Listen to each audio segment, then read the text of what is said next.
السلام علیکم ورحمت الله وبرکاته. دوستانو په دغه ویډیو کې وزنن تاسو ته دروښیم تاسو څنګه کولی شئ چې د واتساپ ډیلیټ شوي میسجان، ډیلیټ شوي فوټوګان او دغه رقم ډیلیټ شوي ویډیوګانې بیرته وګورئ.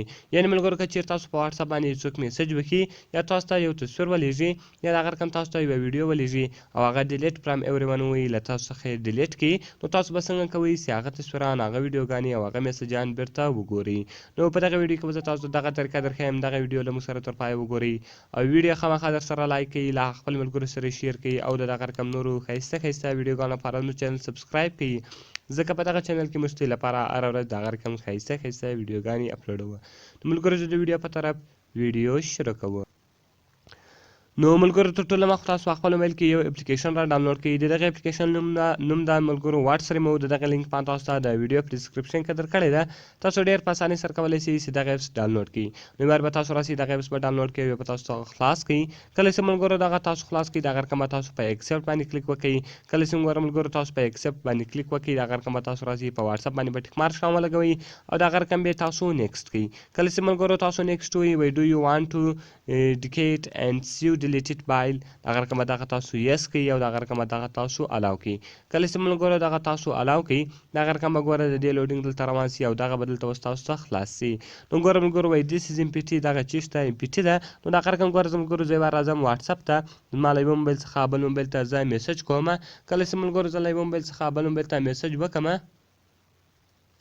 نو بیا زه هغه میسج ګوره ملګرو ستاسو له مخه ډیلیټوم او زه دلته راځم ورته لیکم سی های کیسې هو. نو ګوره ملګرو زه ورته لیکم سی های، دغه رقم ګوره ما های راولېږئ. دغه رقم بیا ورته وایم چې څنګه یې.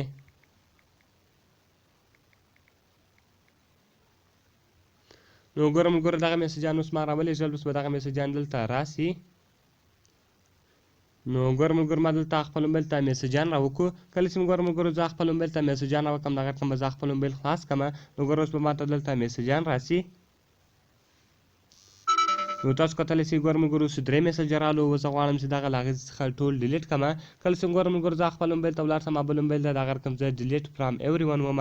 کله چې ملګرو زه ډیلیټ فرام ایوریون وم دغه رقم ګوره زه بیرته راځم واتساپ خلاصوم او که چیرې زه واتساپ خلاص کړم ګوره ملګرو هغه 3 سره میسجان دلته چیز شوي دي، ډیلیټ شوي دي. نو زه نشم کولی چې دغه میسجان وګورم. نو دغه رقم به تاسو راسئ ملګرو واټس ریمو ته. کله چې ملګرو تاسو واټس ریمو ته راسئ دغه رقم دغه اپلیکیشن بیرته تاسو خلاص کړئ. کله چې ملګرو دغه تاسو خلاص کړئ دغه به تاسو اوکې کړئ او دلته به ملګرو تاسو ریټینګ بیا بعد کې ورکړئ. نو ملګرو زه بیرته په بیک باندې ځم. دغه رقم ګوره ملګرو 3 میسج ماته راغلی دي. هغه کنټیکټ ته ما د ای نمبر کړی ولو. ګوره وایي ښه یې، څنګه یې، ګوره های څنګه یې، ښه یې. ګوره دا 3 سره میسجان دلته راغلی دي. نو دغه رقم کولی دی تاسو ته تصویر راولېږي یا دغه رقم ویډیو راولېږي، هغه ټولې به دلته دی تاسو ته را اړوي. نو ملګرو ډېر ښایسته او خوندور اپلیکیشن ده، باید ټول یې په خپل موبایل کې خامخا انسټال کړي. او ملګرو کوم ویډیو خوښ شوي ویډیو خامخا در سره لایک کړئ، له خپل ملګرو سره شیر کړئ او د دغه رقم نورو ښایسته ښایسته ویډیوګانو لپاره زموږ چینل سبسکرایب کړئ، ځکه په دغه چینل کې موږ ستاسو لپاره هره ورځ دغه رقم ښایسته ښایسته ویډیوګانې اپلوډوو. نو ملګرو ملاویږو په نورو ښایسته ښایسته ویډیوګانو کې. د خدای په امان.